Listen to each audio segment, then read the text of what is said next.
first. Live mula sa GMA Network Center, ito ang 24 Oras.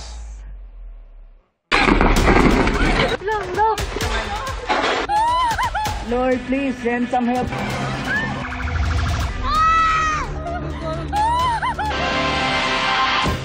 Magandang gabi po, Luzon, Visayas at Mindanao. Umakyat pa sa 72 ang nasawi sa magnitude 6.9 na lindol sa Cebu. Oras ang hinahabol ng mga rescuer sa paghuhukay sa mga natabunan ng guho. Tuloy rin ang pagtitiis ng mga nakaligtas. Bukod sa 2,000 aftershocks, iniinda rin nila ang mga pag-ulan. Ang ilan sa kanila, ibinalot na sa plastic ang sarili para hindi po mabasa o kaya naman ay natutulog na lamang sa kulungan ng mga baboy. Nakatutok si Ivan Mayrina.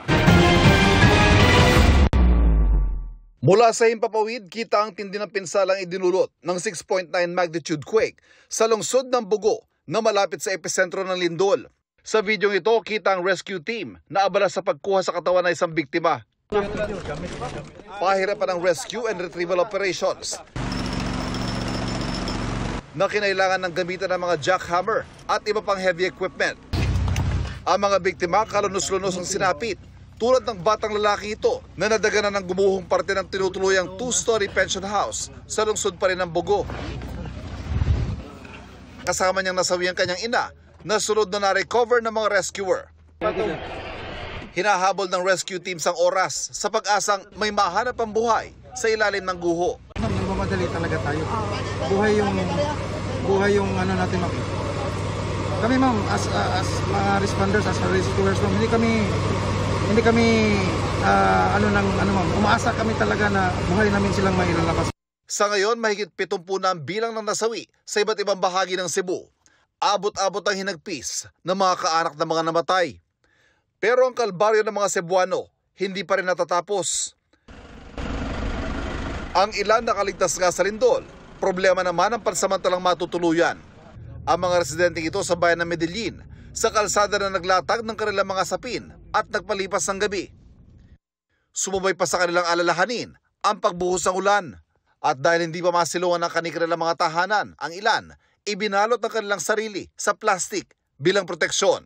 Kaduha namang bakwit dere sa baboy. Sa bayan ng San Remigio ang pamilyang ito sa kulungan ng baboy na piling matulog.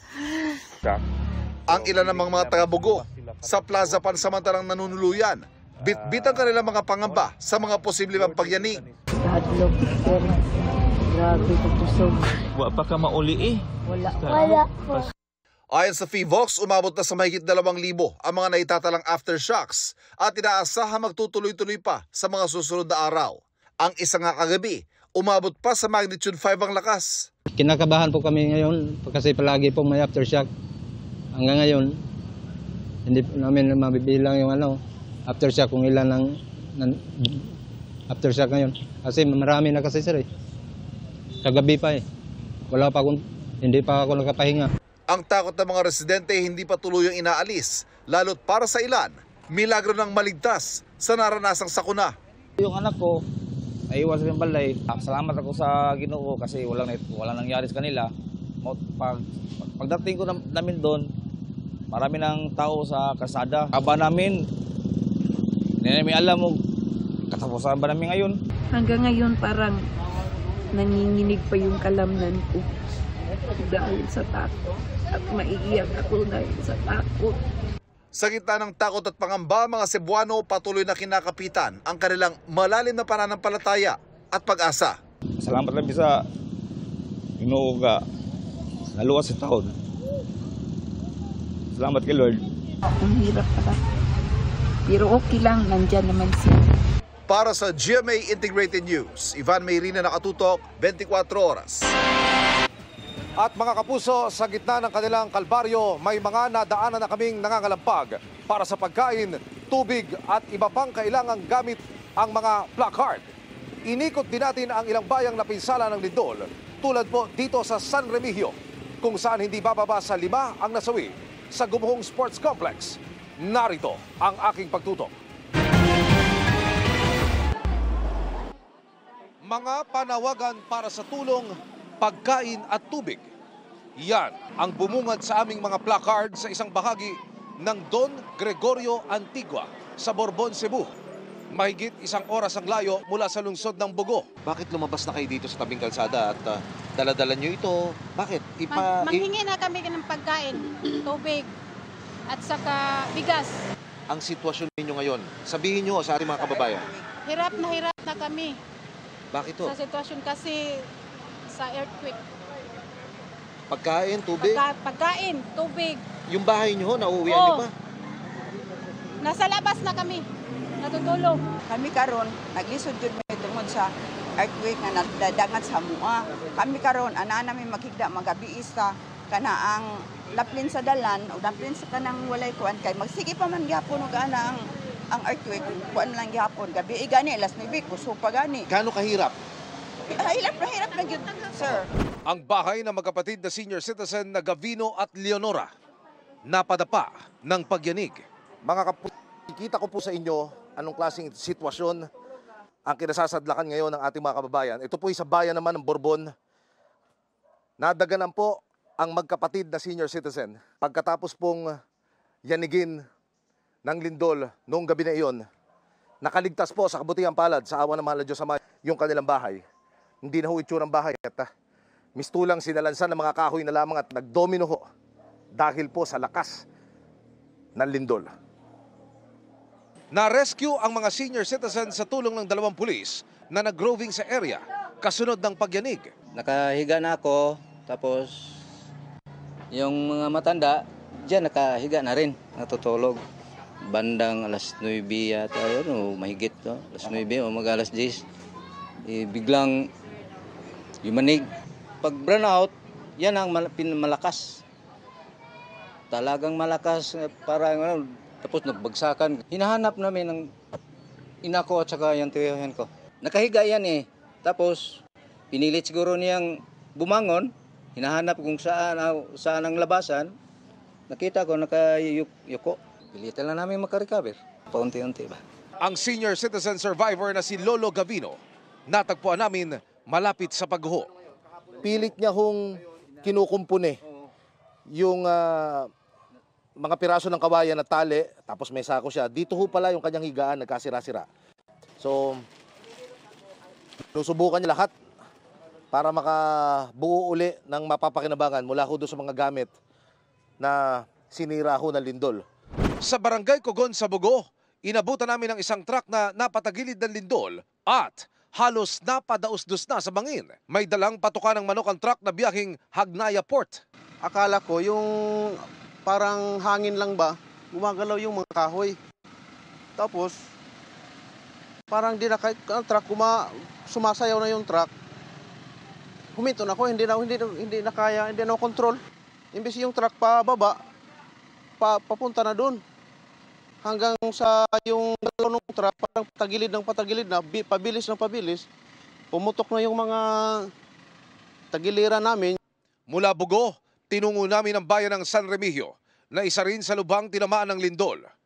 Mga kapuso, restricted at hindi po pinahihintulutan ang sinumang makapasok dito po sa San Remigio Sports Complex.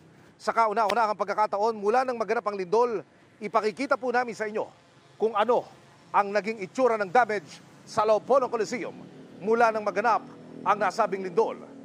Sa impormasyong aming natanggap mula po sa mga otoridad, hindi po bababa sa 5 ang nasawi na pawang mga manlalaro ng basketball sa isang liga nang madaganan ng mga gumuhong parte ng Coliseum. Tingnan nyo mga kapuso ang itsura ng pintuan pa lamang ng sports complex. Hindi na ho mapakikinabangan pa. At habang pumapasok ko, hanggang sa marating natin ang basketball court ng Coliseum, ganito po ang madaratnan. Hindi na rin mapapakinabangan dahil ang kisame at ang pader kailangan nang ipacheck sa mga otoridad dahil baka anumang oras gumuho dulot ng mga aftershocks. Mga kapuso, sa likod lamang ng San Remigio Sports Complex, matatagpuan ang opisina ng Traffic Department ng munisipalidad. Pero tingnan niyo po ang itsura ngayon ng tanggapan. Mistulang nawalan ng pala ang struktura. Bumigay ang mga poste at ang bubungan nasa flooring na. Sa aming pag-iikot sa San Remigio, nakilala ko si Gemma, ina ng isa sa mga nasawi sa pagguho sa sports complex. Tumayong referee ang bunsong anak niya na si Jude sa naging paligan ng Sangguniang Kabataan ng Barangay Poblasyon. Interagency daw ang laban sa pagitan ng mga kawani ng Coast Guard at BFP. Naulihin naman siya pagawas sir nga. Ang motor na lang niya, isa na lang ditong nabilin sa kuan. Gawas niya. Kuan nagid kami nga siya usap sa biktima na. Pahirapan naman ang retrieval operation kay Jude na nakahanap ang labi kinabukasan, makaraan ng lindol. Masakit manggid sa akon kay kamanguran ko ba siya nga anak bata pa niya di gud na ako unta madawat. Saon manggid na natabo naman.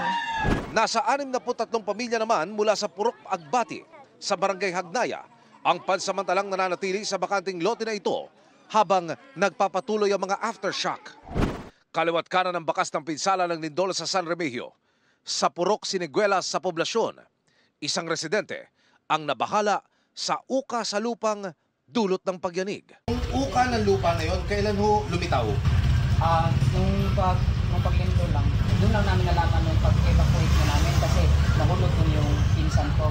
Tapos migaw siya na huwag daw dumaan doon. Pakiusap ng mga residente sa mga eksperto.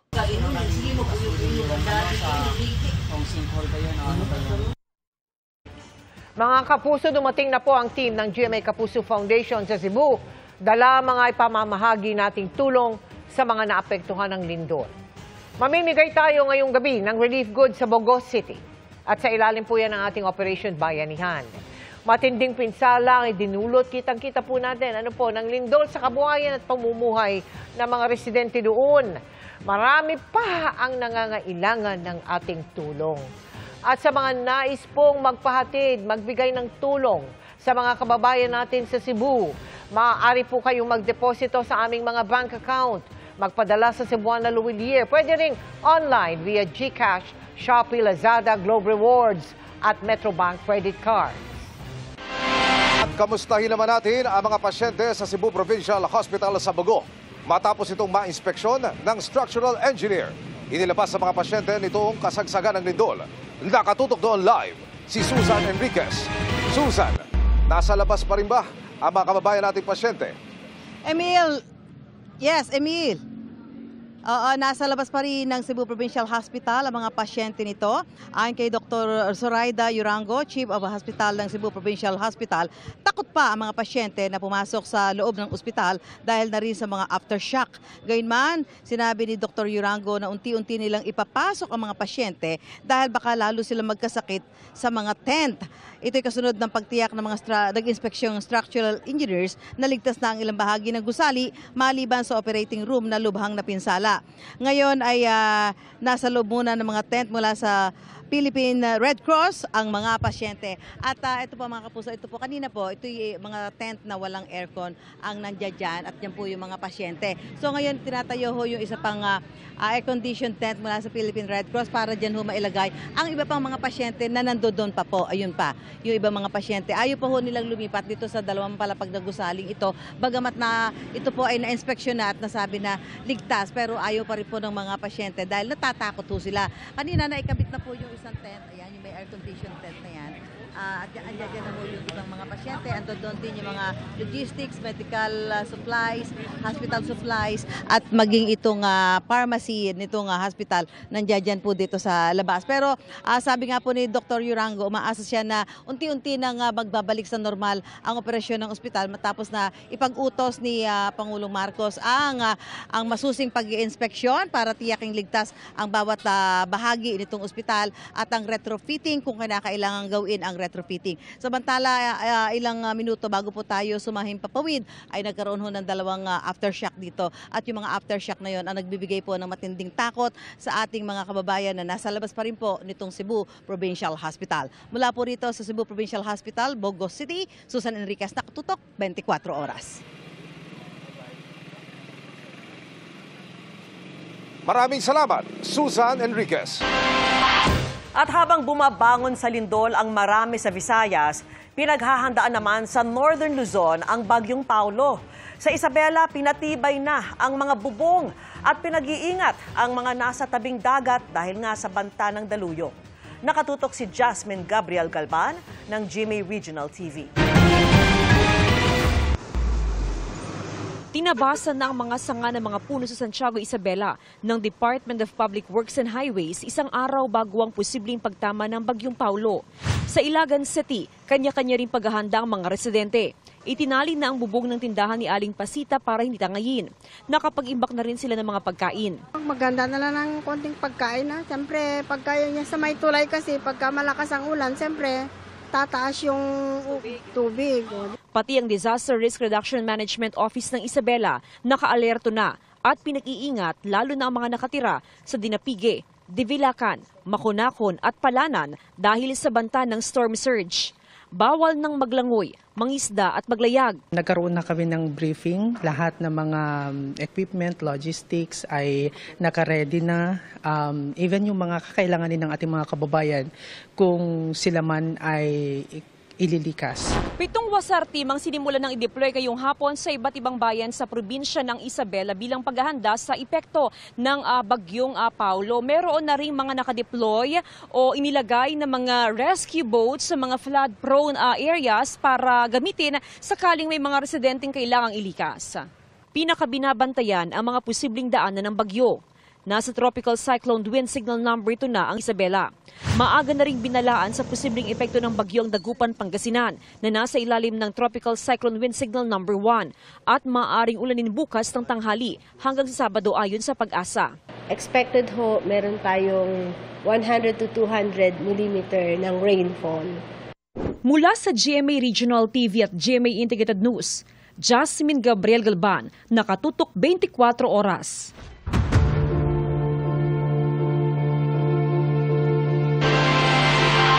Inalmahan ni Baguio City Mayor Benjamin Magalong ang anyay below-the-belt na akusasyon na nauwi sa pagbibitiw niya sa Independent Commission on Infrastructure o ICI. Tingin niya, may nakanti siya kaya binato ng mga issue. Kabilang ang isang tennis court sa Baguio na gawa umano ng kumpanya ng mga diskaya. Nakatutok si Mav Gonzalez. Nonetheless, I think I struck a nerve. Naniniwala si Baguio City Mayor Benjamin Magalong na meron siyang nagalit. Kaya kung ano-ano raw ang ibinato sa kanyang maikling panunungkulan bilang Special Advisor at Investigator ng Independent Commission for Infrastructure o ICI. Sinabi ito ni Magalong nang magsilbi siyang resource person sa pagdinig ng Senado. Tinabi na may conflict naman ako being the mayor and at the same time being a member of the ICI. Then suddenly, here comes a below-the-belt naman na accusation. Na ay dahil merong project si Diskaya doon at maanomalyang tennis court. Ay, sobra na yan. Kung bulok ba ako, lalabanan ko yung mga very powerful na tao dyan. Tinutukoy rito ni Magalong ang press con ni PCO Yusek Claire Castro noong September 26 kung saan sinabi ni Castro na hindi itinalaga si Magalong para mag-imbestiga para sa ICI at ayaw aniya ng Pangulo mapabayaan ni Magalong ang trabaho niya bilang mayor. Binanggit din ni Castro ang posible aniyang conflict of interest dahil sa isang tennis court sa Baguio City na ipinatayo ng isa sa mga kumpanyang pag-aari ng mag-asawang Diskaya na sangkot sa mga maanumalyang proyekto ng gobyerno. I believe I struck a nerve or several nerves na they panic at kaya ganun ngayon nangyari. Sinabi rin Magalong na dumaan sa bukas at transparent na bidding ang naturang tennis court project noong 2022 at hindi pa raw ito fully paid. Sa ambush interview matapos dumalo sa pagdinig, tumanggi si Magalong i-detalye kung sino ang nasa likod ng aniyay below-the-belt na atake. Nararamdaman mo talaga na maanumalya rin yung pagkandak mo ng press con na yun. And probably he's taking orders from someone else. Hindi ko alam. Sino kaya yun sa...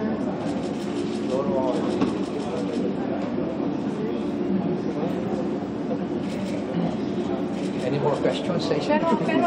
Ngayon, wala na raw komunikasyon si Magalong kay Pangulong Bongbong Marcos. Sinusubukan pa namin kunan ng pahayag ang Malacanang kaugnay sa mga pahayag ni Magalong.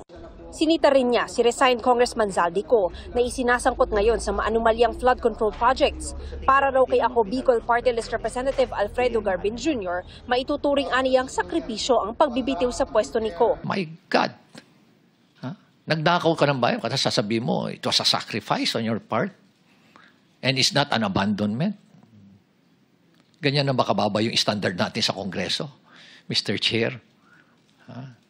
Ganyan na ba tayo kawalang hiya ngayon? Manhid, di ba? Napaka callousness, hypocrisy. At nakaka-insulto sa mentalidad natin Pilipino. Nang tanungin kung naniniwala siyang credible at independent pa ang ICI, Oo naman, ako naniniwala pa rin ako na magiging maayos pa rin yan. Tingin ko, basta tuloy-tuloy lang yung investigasyon. Huwag lang i-re-rain. Magiging credible yan. wala rin daw siyang nakitang anomalya sa mga pagdinig ng ICI pero makabubuti raw kung buksan na ito sa publiko. Para sa GMA Integrated News, Mav Gonzalez, nakatutok, 24 oras. Nilamon ng apoy ang warehouse ng mga plastik sa Valenzuela. Sa lakas ng sunog, agad itong itinaas sa ikatlong alarma. At nakatutok si Marisol Abduraman.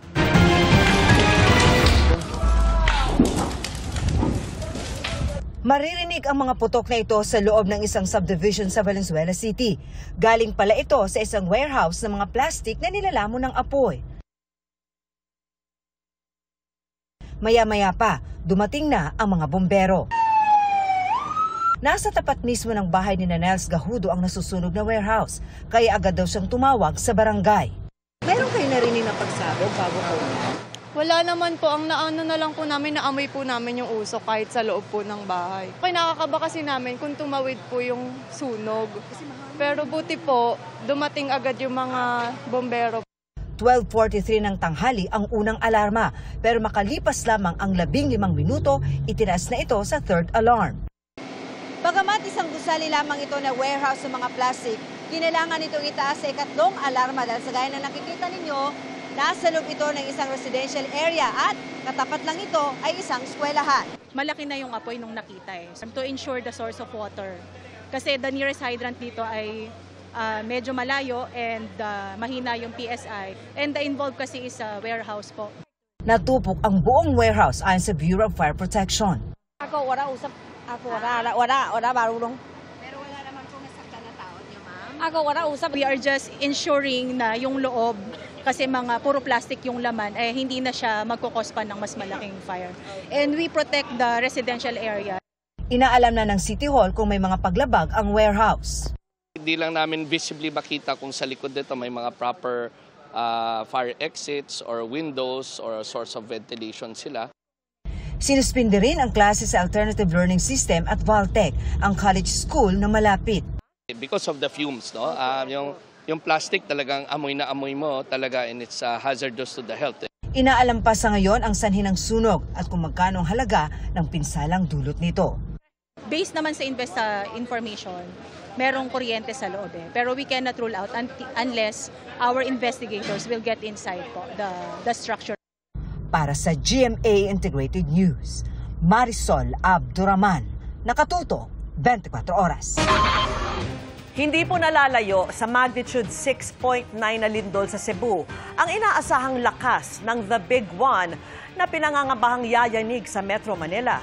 At dahil walang makapagsabi kung kailan tatama, mainam nang maging handa na, lalo't posibleng mas mapaminsala ito. Nakatutok si Tina Pangiliban Perez. Matinding pinsala ang inabot ng Cebu Province sa magnitude 6.9 na lindol. Paano pa kaya ang pinangangambahang The Big One na inaasahang may magnitude 7 pag tumama sa Metro Manila? Babala ng Department of Science and Technology, libo-libo ang mapapahamak kahit na sinlakas lang o kahit bahagyang mas mahina. Kunyari 6.5 na lindol dito sa kalagitnaan ng West Valley Fault, tens of thousands ang ating casualty. Dahil masyadong maraming building and population. So the more buildings, the more population, the higher the potential impact. Isa itong San Mateo Road kung saan tumatawid ang West Valley Fault. Sabi ng mga nagnenegosyo at nakatira rito, lagi naman silang pinaaalalahanan tungkol sa bagay na ito. Ayon sa DOST at sa FIVOLCS, pwede namang paghandaan ang lindol.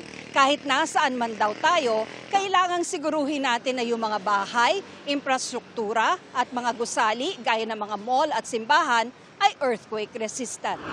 Itinuro ng mga taga rito ang palatandaan nila ng pwesto ng West Valley Fault. Tatakot din po ma'am dahil po kapag nangyari po yun ma'am, marami pong tao po maapektuhan din po eh. Tinitignan po namin to ma'am kapag po may mga crack na po ma'am, pinipix po namin ma'am, ganun po. Naayos po namin kaagad. Pag nagkalindol po, pwede po kami pumunta po sa evacuation area po. Kung di namin maagapan, posible kaming mamatay, ganun po. Pag nandyan na kailangan lumikas sa tamang lokasyon na ligtas.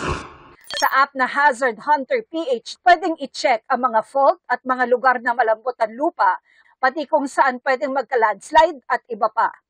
Dahil walang makakapagsabi kung kailan tatama ang the big one, tamang paghahanda talaga ang kailangan. Ang pinakamahalaga po dito, inuulit lang po namin, siguraduhin po natin ang ating mga built environments ay matatag at makaka-withstand po sa intensity po ng ground shaking. Payo ng mga eksperto kapag lumindol at naipit sa loob ng bahay. Drop cover and hold or duck cover and hold.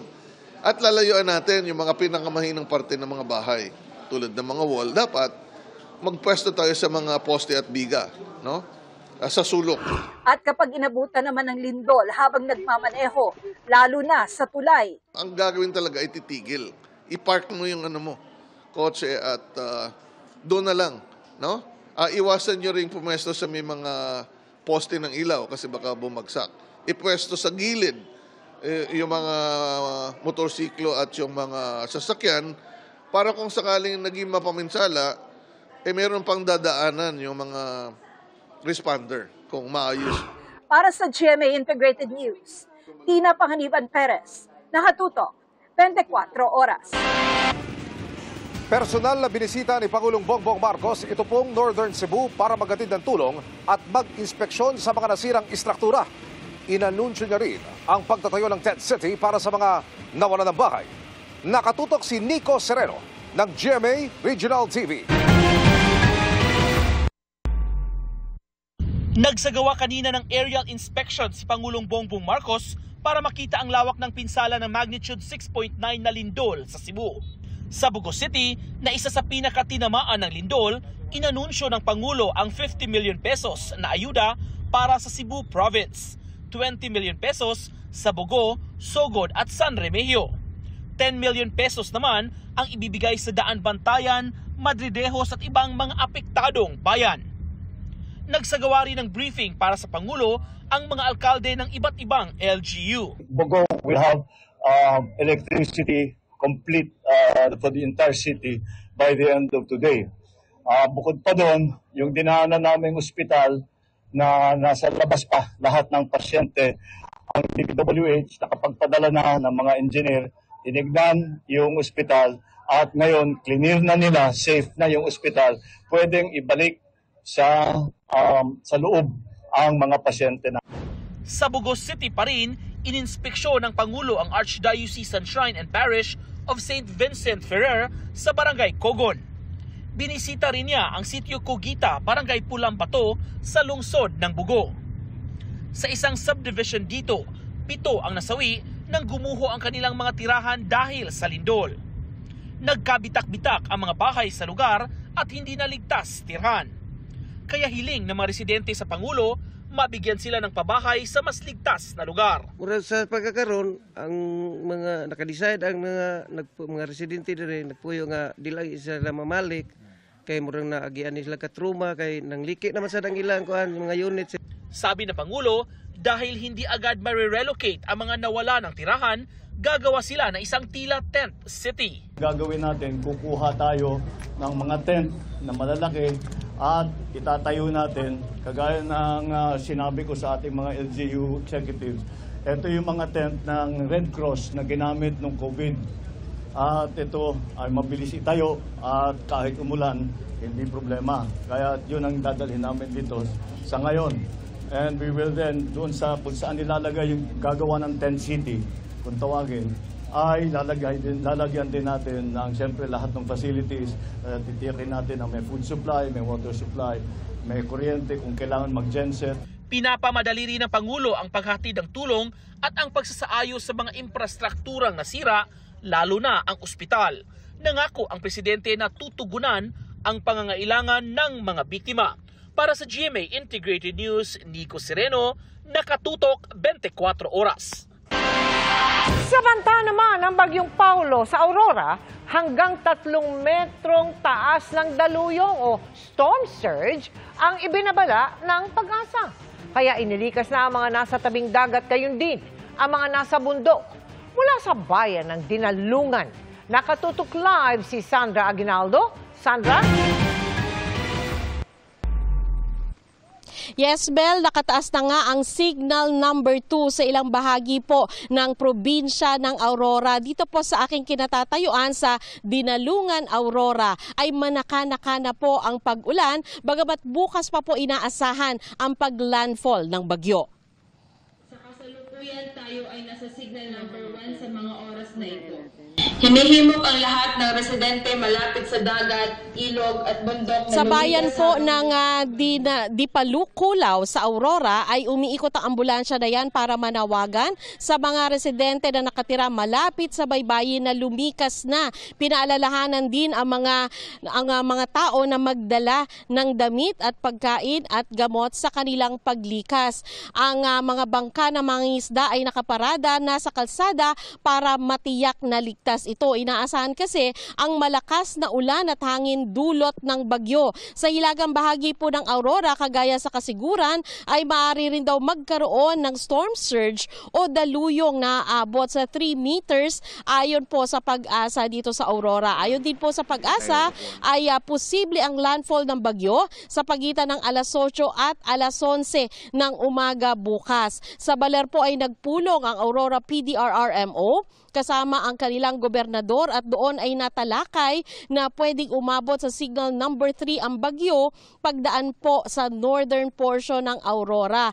Ang northern portion po na tinutukoy nila, kabilang dyan yung bayan ng Dilasag at Kasiguran, at pinapayuhan po ang nakatira sa baybayin na magsilikas. At pinagbawal din po, Mel, ang paglaot ng sasakyang pangdagat. Ayon po sa PDRRMO ay may mga bahagi rin ang northern portion nila na binabaha at kasama po yan sa pinaghahandaan ngayon. At sa ilang bayan po na amin pong nadaanan ay may mga bangkano na hindi lamang nakatabi doon sa kanilang babayan kundi nakalagay po talaga sa kalsada, gaya po nitong nasa aking likuran na nasa mataas na bahagi po ng kalsada. Yan muna po ang pinakahuling ulat mula dito sa probinsya ng Aurora. Mel? Maraming salamat sa iyo, Sandra Aguinaldo. Good evening mga kapuso! Ipinasilip ng GMA Pictures at GMA Public Affairs ang pictorial ng pinakaabangang horror film ng taon na Kapuso Mo, Jessica Soho, Gabi ng Lagim. Tulad ng Halloween episodes ng KMJS, hama ito sa mga totoong karanasan na isa sa buhay ng ilang sparkle stars. May chika si Nelson Canlas.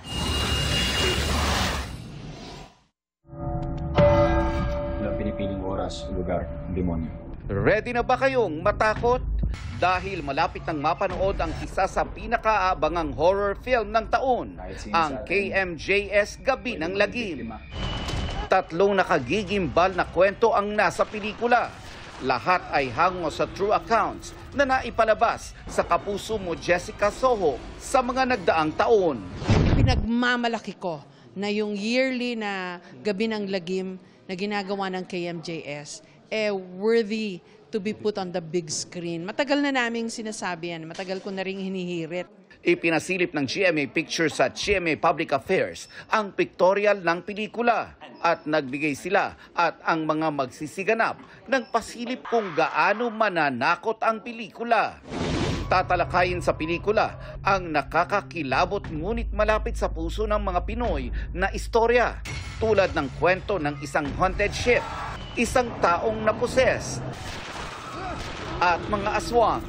Tampok sa pelikula ang mga sparkle stars na sina Sanya Lopez, Jillian Ward at Miguel Tan Felix. Kasama rin sa cast si Elijah Canlas. Ang nakaka-excite dito, abangan ninyo kung ano ba yung ganap ko talaga dito.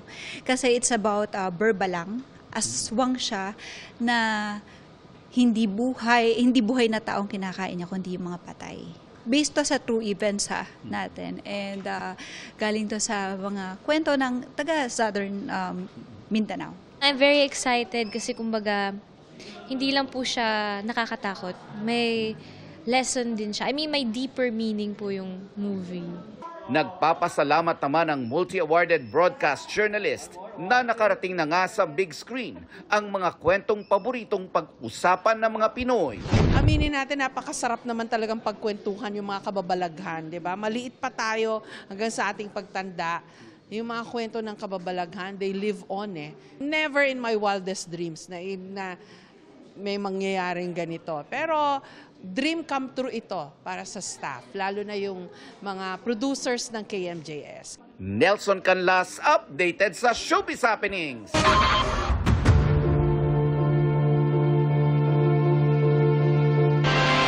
Inaalam na ng Anti-Money Laundering Council kung may mga dawit sa flood control projects na bumili ng mga ari-arian abroad o nagdeposito sa mga offshore account. At kung may napatunayan, pwede umanong hilingin na i-freeze ang mga ito. Nakatutok si Maki Pulido. Hindi lang mga bank accounts at ari-arian sa Pilipinas ng ilang personalidad na nasasangkot sa flood control controversy ang tinitingnan ngayon ng Anti-Money Laundering Council. Gustong malaman ng AMLC kung nagamit ba ang mga ninakaw na pera para ipambili ng mga ari-arian abroad o di kaya'y diniposito sa mga offshore accounts. Nagbigay na ang AMLC sa ilang financial intelligence unit sa ibang bansa ng listahan ng mga personalidad, private at public official na nababanggit sa mga investigasyon kaugnay ng mga maanumalyang flood control project. Hindi sinabi ng AMLC kung sino-sino ang mga ito. Example, kung isang corrupt official ay merong foreign accounts or assets sa Europa, for example, o sa Asia, tatanungin po namin sa FIU sa isang bansa sa Asia, counterpart, FIU, pwede niyo bang malaman kung ano mga financial transactions, kung ano mga assets, bank accounts ng taong ito. Kung may matumbok na mga ari-arian o bank deposit, maaaring i-request ng AMLC na i-freeze ang mga ito. Pag na-freeze na po yung asset, gagamitin po natin yung mekanismo ng mutual legal assistance wherein we will request or also our counterpart to file a civil forfeiture case dun sa bansang yon. Ang tawag po dyan may asset recovery system. Sa Pilipinas, umabot na sa 1,563 bank accounts, 54 insurance policies, 154 na mga sasakyan, 30 properties at 12 e-wallet ang napafreeze ng AMLC. Sabi ng AMLC, ang susunod na batch ng freeze order kasama na pati cryptocurrency ng mga personalidad na dawit sa anomalya. Sa mga virtual asset exchanges dito sa Pilipinas, na subject ang virtual asset na yan o cryptocurrency ng freeze order ng Court of Appeals. Therefore, hindi pwedeng ibenta, hindi pwedeng i-transfer. Para sa GMA Integrated News, Maki Pulido, nakatutok, 24 oras. Dumami ang mga Pilipinong nasisiyahan sa performance ni Pangulong Bongbong Marcos batay sa pinakahuling survey ng SWS. Nakatutok si Bernadette Reyes.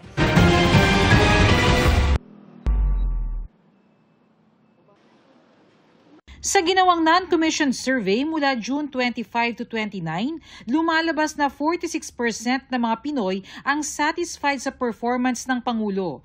36% ang dissatisfied habang 19% ang hindi makapagpasya. Kapag binawas ang di kontento sa mga kontento sa Pangulo, positive 10 ang lumalabas na net satisfaction score niya.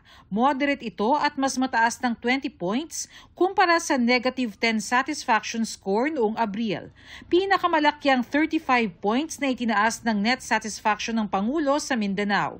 Tumaas din yan sa Metro Manila, pati sa ibang bahagi ng Luzon at Visayas. Natuwa man ang Pangulo, hindi anya niya masyadong tinitingnan ng survey. Tuloy lang anya ang serbisyo, lalo sa gitna ng hinaharap na hamon ng mga Pilipino. We just have to keep working. Wala naman whatever is happening, kahit na anong nangyayari, kahit may bagyo, kahit na may skandalo, kahit may gulo, kami ng mga hinalal ng taong bayan ay dapat nakikita na hindi naglalaro na kung ano-ano ginagawa, namumulitika. Ginawa ang survey sa pamamagitan ng face-to-face interviews sa 1,200 na Pinoy nationwide at may margin of error na plus or minus 3%. Ayon sa SWS, posibleng nakatulong ang sa tingin ng ilan ay pagbuti ng kanilang pamumuhay. We can look at our own quality of life indicators tulad ng self-rated poverty. Bumaba siya to half, 50% in January. Hindi ganun kadami naghihirap at nagsasabing sila ay mahirap. Ganun din sa measure namin ng hunger. Para sa GMA Integrated News, Bernadette Reyes, Nakatutok, 24 Oras. Makibalita na tayo sa galaw ng Bagyong Paulo na lumakas at inaasahang tatama sa kalupaan bukas. Ang latest ihahatid ni Amor La Rosa ng GMA Integrated News Weather Center. Amor. Salamat Vicky, mga kapuso, bahagyang lumakas ang Bagyong Paulo habang unti-unting lumalapit sa Luzon. At dahil po dyan, dumami pa ang mga lugar sa ilalim ng wind signals. Signal number 2 ang nakataas dyan po sa may Isabela, northern portion ng Quirino at pati na rin sa northern portion ng Nueva Vizcaya. Signal number 2 rin sa Kalinga, Mountain Province, Ifugao at pati na rin sa northern portion ng Aurora. Signal number 1 naman sa Cagayan, ganun din sa natitirang bahagi ng Quirino, natitirang bahagi ng Nueva Vizcaya, Apayao, Abra, Benguet, Ilocos Norte, Ilocos Sur, La Union at Pangasinan. Nakataas din yan dito po sa northern portion ng Zambales, Tarlac, Nueva Ecija, natitirang bahagi ng Aurora, northern portion ng Bulacan, northern portion ng Pampanga at ng Quezon. Kasama po dito ang Pulilio Islands, Camarines Norte, northern portion ng Camarines Sur at pati na rin ang Catanduanes. Maging handa sa malakas na bugso ng hangin at mga pag-ulan sa mga susunod na oras. At mga kapuso, posible pa po yung madagdagan at maaari pa pong umabot hanggang sa signal number 3, lalo na kapag umabot sa severe tropical storm, ito pong kategory o kapag lumakas palalo itong Bagyong Paulo. Samantala, may storm surge warning din na inilabas ang Pag-asa dyan po sa Aurora, Cagayan, pati na rin po dito sa may Isabela, Catanduanes, ganoon din sa Ilocos Norte, Quezon, Camarines Norte at pati na rin sa Camarines Sur. Ayon po sa Pag-asa, posibleng nasa 1 hanggang 3 metro ang taas ng daluyong. Huling namataan ng sentro ng Bagyong Paulo sa layong 480 kilometers sa silangan ng Infanta, Quezon. Taglay po ang lakas ng hangin na abot sa 85 kilometers per hour at yung bugso niya nasa 105 kilometers per hour na. Ang pagkilos po nito ay pa-west-northwest sa bilis na 15 kilometers per hour. Ayon sa Pag-asa, posibleng mag-landfall o tumama itong Bagyong Paulo dito sa Isabela o di kaya naman ay sa bahagi po ng Aurora bukas yan ng umaga. After po ng landfall ay tatawirin nito itong Northern Luzon hanggang sa makarating na dito sa may West Philippine Sea bukas ng hapon. Sabado ng umaga naman ay posible po na makalabas na yan ng Philippine Area of Responsibility pero pwede pang magbago yung bilis at galaw ng Bagyong Paulo kaya tutok lang po sa updates. Kahit hindi kasama dun sa wind signals o yung mga lugar na may banta ng malakas na hangin o yung pong nasa listahan kanina na aking nabanggit, maging alerto ang halos buong Luzon at pati na rin po ang ilang bahagi ng Visayas dahil mararanasan din yung mga pag-ulan na dala-dala nitong Bagyong Paulo. Base nga sa datos ng Metro Weather, umaga pa lang bukas, halos buong Luzon na po ang uulanin mula po yan dito sa may Batanes, Babuyan Islands, Cagayan, Isabela, iba pang bahagi ng Cagayan Valley, ganoon din dito sa may Cordillera, Ilocos Region, Central Luzon, Calabarzon, Bicol Region at pati na rin sa ilang bahagi ng Mimaropa. Mga kapuso, meron po tayong nakikita na heavy to intense na minsan ay may torrential rains. Ibig sabihin po niyan matitindi at halos walang tigil yung mga pag-ulan kaya doble ingat. Magtutuloy-tuloy po yan pagsapit ng hapon at pwede pong pati sa gabi kaya po may mga matitinding ulan pa rin na mararanasan. Meron po mga nagkukulay-pik. Ibig sabihin po niyan, yan po yung matitinding buhos talaga ng ulan at dahil nga posibleng ilang oras magtagal itong buhos ng ulan, malaki po ang banta ng baha o landslide. Maging dito po sa Metro Manila, may mga pag-ulan na kahit po umaga pa lang sa ilang lungsod at pwede pong maulit yan pagsapit ng hapon at gabi, kaya maging alerto rin sa mga pagbaha. Sa Visayas at Mindanao naman may mga kalat-kalat at panandalian na ulan lang. Yan po ay sa umaga, pero pagsapit po ng hapon at gabi, mas marami ng mga lugar ang uulanin at kabilang pa rin dito yung mga apektado po ng lindol. Sa ilang bahagi po yan ng Cebu, ganun din dito sa Bohol, Negros at Panay Island, ganun din po dito sa may Western Visayas po yan at pati na rin sa Samar and Leyte provinces o sa may Eastern Visayas. May mga pag-ulan naman dahil po sa thunderstorms dito yan sa bahagi ng Mindanao. Yan po muna ang latest sa ating panahon. Ako po si Amor La Rosa para sa GMA Integrated News Weather Center. Maasahan anuman ang panahon. Malayo sa kanilang cutesy roles, astig na tambalang Ashko ni na Ashley Sarmiento at Marco Massa ang aabangan ng fans sa bagong episode ng Maka Love Stream. Si Marco may first pa raw na ginawa para sa kanyang character. Makichika kay Aubrey Carampel. Madungis at boyish ang look ni Ashley Sarmiento, habang mala-action star ang dating ng ka-love team niyang si Marco Massa sa set ng Maka Love Stream. Astig nga raw ang mga bagong gagampan ng role ng Ashko na bibida sa bagong episodes ng youth-oriented show this October. Medyo similar siya kay Neneng B kasi medyo maangas. Na mai-in-love. Ako medyo similar naman ako kay Kuya Ruru Madrid. Wow! From that Black Rider. Parang may Black Rider. May Black Rider. Si Ash gaganap as Aya na isang babaeng mekaniko sa isang motor shop. Tinuturuan po nila ako dito for the scenes. Gaganap naman si Marco as Rusty na magiging customer ng motor shop. Kahit hindi bihasa sa pagmumotor si Marco, kinaya naman daw niyang magpaandar ng motorsiklo para sa kanilang mga eksena. Nakapagmotor pa lang po ako once sa buong buhay ko. Tapos yung pangalawa, yung kanina. Kaninang start ng taping, na inangkas ko rin siya. So yun, isa rin na dapat tiwala ako. So ayun, ngayon lang yung pangalawang kong araw na nagmumotor. So exciting. Makaka-love triangle ni na Ashley and Marco for this episode si John Clifford at makakasama ng makabarkada as guests sina Matt Lozano at Arthur Solinap. Napapanood din ang Ashko sa GMA Afternoon Prime series na Akusada. Si Marco kasama rin sa cast ng upcoming GMA Pictures at Mentor Productions horror movie na Huwag Kang Titingin, na enjoy raw sa shooting with his co-stars. Super fun, honestly, kasi yung mga kasama ko pues, makaka-close ko na talaga. But yung the set itself, syempre nakakatakot, lalo na kapag ando doon na yung setup, ando doon na yung mga challenges na ginagawa namin on set. Aubrey Carampel, updated showbiz happenings.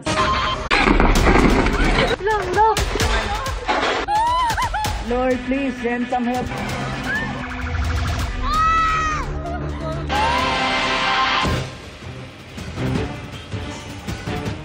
Dalawang araw matapos ang lindol, tuloy ang paglutang ng mga video ng tibay ng mga Pilipino habang niyayanig.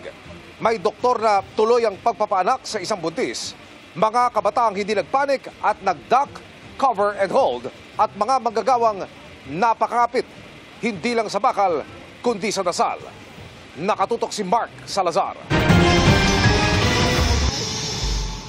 Sa videong ito na kumakalat na online, makikitang gumagawa ang mga construction worker na ito sa 28th floor ng isang gusali, Martes ng gabi. Nang biglang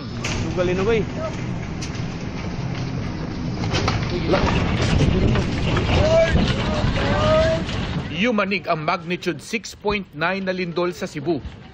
Napakapit na lang sila sa mga bakal ng gusali.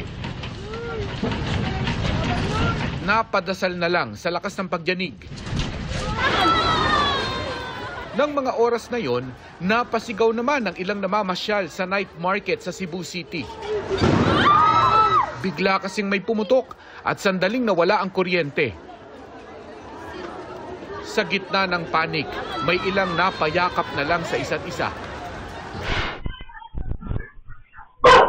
Pati mga alagang hayop, bakas din ang takot sa kasagsagan ng lindol.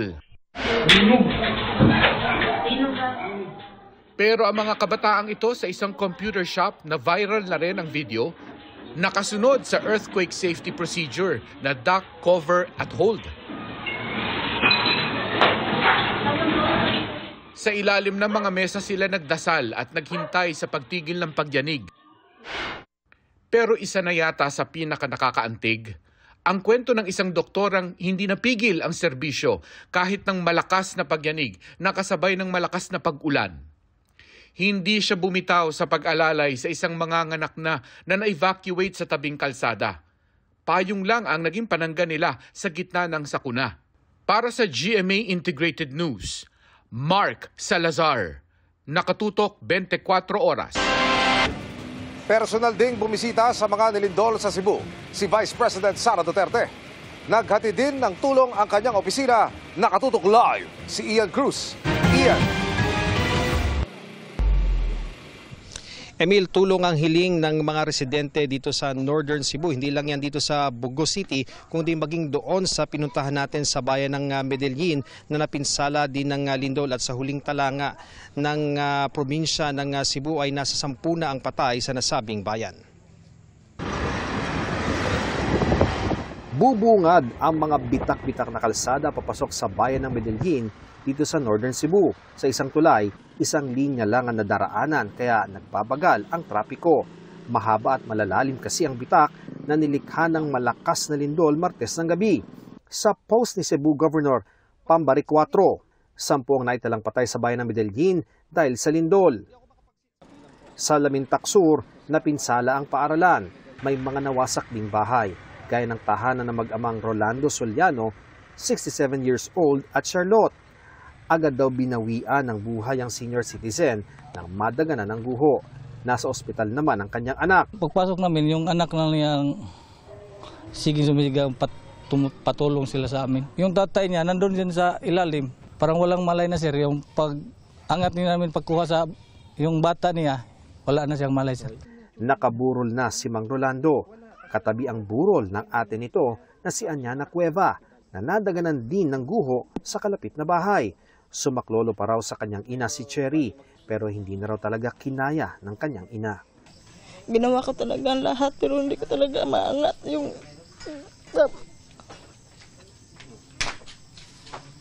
May mga nadaanan tayong residente na gabi na ay nag-aabang pa sa daan para makahingi ng tulong. Dito mahirap na ang tubig sa amin. Bigas, pagkain talaga. Yan ang kailangan sir, bigas at saka tubig. Si VP Sara Duterte at ang Office of the Vice President kahapon pa na sa Cebu para sa relief operations sa mga bayang napinsala ng magnitude 6.9 na lindol. Nagbahagi ng food packs, tubig, hygiene kits at iba pang non-food essential ang OVP sa mga apektadong pamilya sa Medellin, San Remigio, Bogo, Tabuelan at Tabogon. Sa kanyang recorded statement sa Medellin kahapon, inihayag ni VP Sara ang panalangin na bigyan ng ginhawa ang mga naulila at maging matatag ang mga pamilya sa gitna ng nasira at nawalang pag-aari. We are fervently praying for your safety in Cebu and other parts of the Visayas affected by the earthquake and aftershocks. We ask God to grant comfort to those who have lost loved ones and to provide relief and strength for those holding their families together amid property loss and damage. May you find strength in one another and may the legendary Visayan War. Emil, mula doon sa Mactan, sa Lapu-Lapu City, patung sa bayan ng Medellin ay mahigit 4 na oras yung naging biyahe natin dahil maraming bumabiyahe patungo dito sa Northern Cebu, naghahatid ng mga relief goods. Yung iba naman ay nagdadala ng mga heavy equipment para sa pagkukumpuni ng iba't ibang mga infrastruktura. At Emil, dito sa aking kinaroroonan, mapapansin natin, maraming mga residente ang narito sa isang open court. Dito yan sa Bugo, sa Kayan ito, at sila ay nananatili dito dahil tulad kanina lamang Emil ay nakaramdam muli sila ng aftershocks, kaya naman ayaw na muna nilang pumunta doon sa kanilang mga tahanan sa takot nga na may mangyaring masama habang nandoon sila sa loob ng kanilang mga tahanan. Patuloy pa rin tayo mag-iikot sa iba't ibang bahagi nitong Northern Cebu. Balik muna sa iyo, Emil. Maraming salamat, Ian Cruz.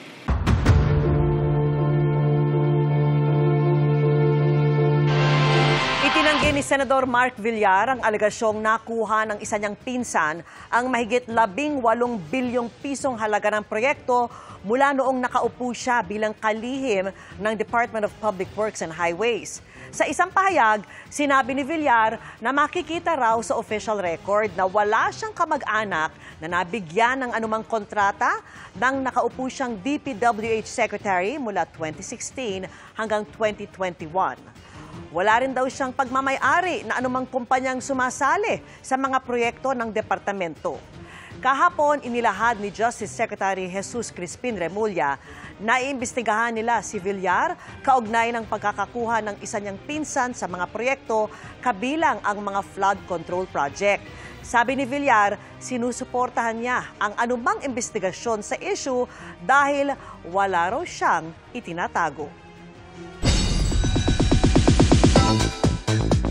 Hindi pa man nagsisimulang mentoring sessions, pinaghahandaan na agad yan ng The Voice Kids Philippines coaches. Ang magiging style nila sa pagtuturo, ibinahagi nila sa chika ni Nelson Canlas. Ongoing pa ang blind audition ng The Voice Kids. Pero getting ready na ngayon pa lang ang ilan sa coaches para sa kanilang mentoring sessions. Sina Zach Tabudlo at ang Ben and Ben twins na sina Paulo at Miguel Guico. Aminadong hindi maiiwasang ma-attach sa kanilang ime-mentor na kids. Pero may kanya-kanya silang style sa pagtuturo. Si Zach gusto raw isama sa pagtuturo ang mamulat ang mga bata sa realidad ng kompetisyon. As much as I want everything to be nice and pretty for them pag kinakausap ko sila and gentle. At the same time, gusto ko rin may baon pa rin kahit paano. Especially pag kami-kami lang. Kaya off-cam, sometimes kakausapin ko yung mga kids na, ganito gawin nyo ha, pagdating sa stage. Tandaan nyo yung kaba, tandaan nyo yung pressure na nandito. Personal, no? Opo, it became really personal. Sina Paulo at Miguel, kinikilala naman ng mabuti ang mga bata para mas maiangkop ang kanilang maituturo. Parang nagbanding din kasi kami ng mga bata. So we got to know more about their families, their backgrounds, their dreams, and it's basically puso sa puso. So we spend extra time with the kids. Bukod sa pagiging abala sa The Voice Kids, kamakailan, hindi naman pinalampas ni na Paulo at Miguel na makiisa sa rally laban sa korupsyon. Ang kanilang 2020 song na Kapangyarihan. Alam niyo ba ang kapangyarihan? Ang tila naging anthem ng rally at muli itong naging most played sa isang streaming platform kamakailan. We need art and music, honestly, to wake us up and inspire us to come together. Nelson Canlas, updated sa Showbiz Happenings. Lord, please send some help.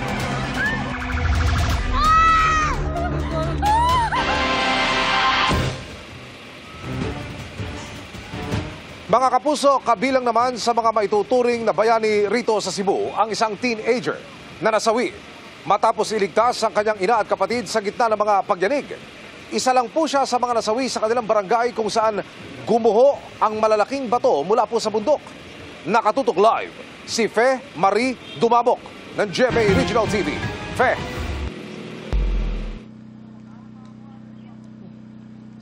Yes, Amil, andito tayo ngayon sa isang bakanting lote katabi ng isang chapel dito sa Sitio Filomena sa Barangay Binabag, Bogo City kung saan pinaglalamayan ang 11 sa 33 mga nasawi sa magnitude 6.9 na lindol dito sa Cebu.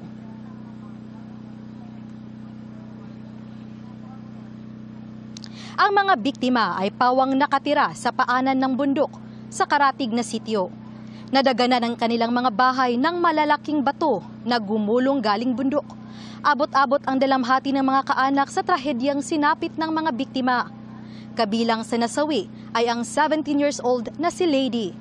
Nakalabas na sana siya sa kanilang bahay pero bumalik upang iligtas ang ina at kapatid na sanggol pa lamang. Hindi rin matanggap ng inang si Giselle Malinaw ang nangyari sa kanyang dalawang anak na lalaki. Edad 10 at 5 taon. Tinangka pa raw niyang iligtas ang mga anak pero napuruhan pa rin sila ng mga bato.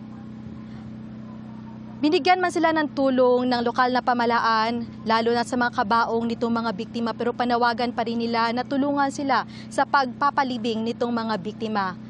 Emil, sa latest na balita, itinigil na ang search, rescue and retrieval operation ng Civil Defense dahil lahat ay all accounted for.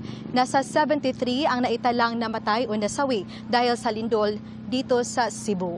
Yan muna ang latest mula rito sa Bugo City, Barangay Binabag, Bugo City. Emil? Maraming salamat, Fe Marie Dumabo ng GMA Regional TV. Sa ibang balita, binasura ng Sandigan Bayan ang apela ni Senador Jinggoy Estrada para madismiss ang kanyang mga kasong graft, kaugnay ng PDAF o Priority Development Assistance Fund scam.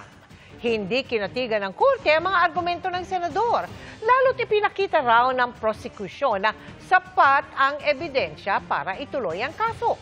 Nakatutok si Salima Refran. Hindi pa rin lusot sa kanyang kasong katiwalian sa Sandigan Bayan si Senador Jinggoy Estrada kaugnay ng pork barrel scam. Binasura kasi ng korte ang apela ni Estrada sa nauna ng pagbasura ng Sandigan Bayan sa hiling niyang ma-dismiss ang mga kasong graft laban sa kanya kaugnay ng 200 million pesos na kickback umano mula sa PDAF o Priority Development Assistance Fund na idinaan sa mga NGO ni Janet Napoles. Ayon sa 22 pahinang resolusyon ng Special 5th Division, walang nakitang sapat na dahilan sa apela para baguhin ang naunang desisyon na ibasura ang demurrer to evidence ni Estrada.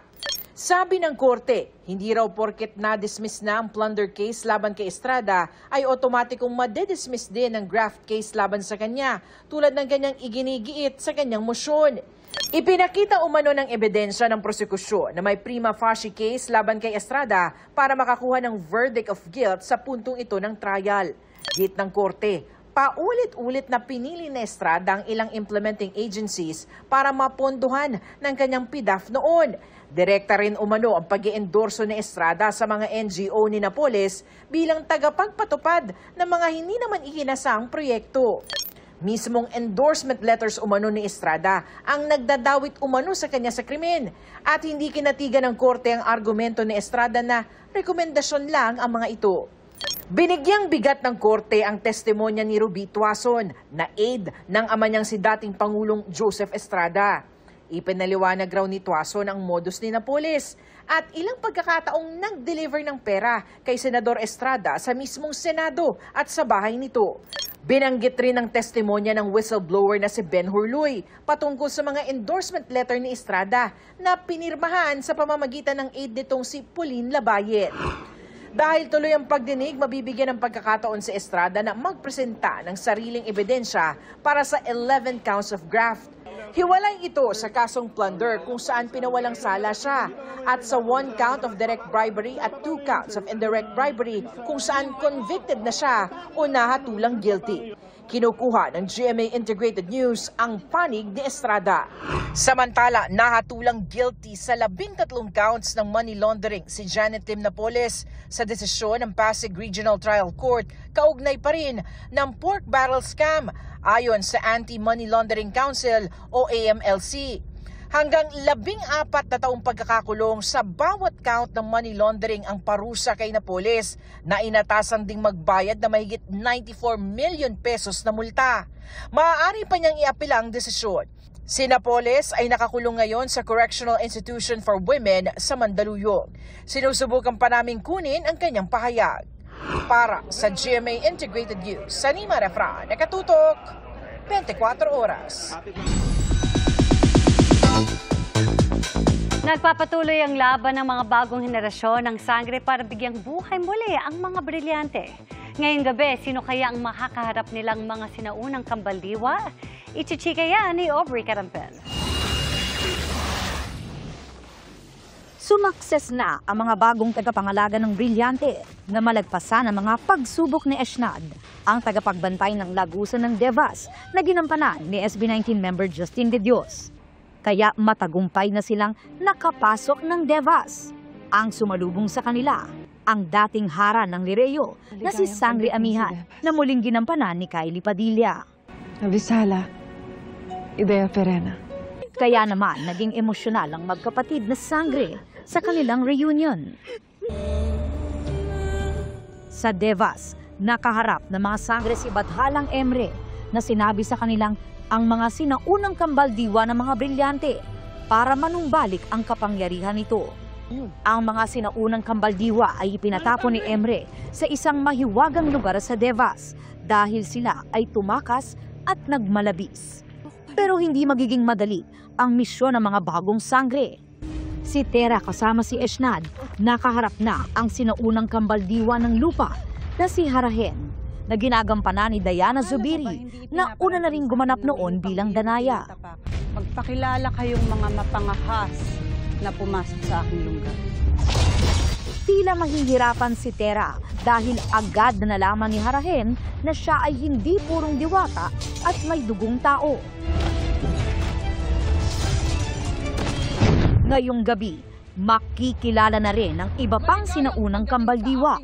Makakaharap ni na Adamos at Wantuk si Celebes, ang sinaunang kambaldiwa ng tubig, na ginagampanan ni Gazini Ganados. Mapapalaban naman sina Dea at Amihan kay Erenea, ang sinaunang kambaldiwa ng hangin, na ginagampanan naman ni Patricia Tumula. Paano ko magiging tagapangalaga?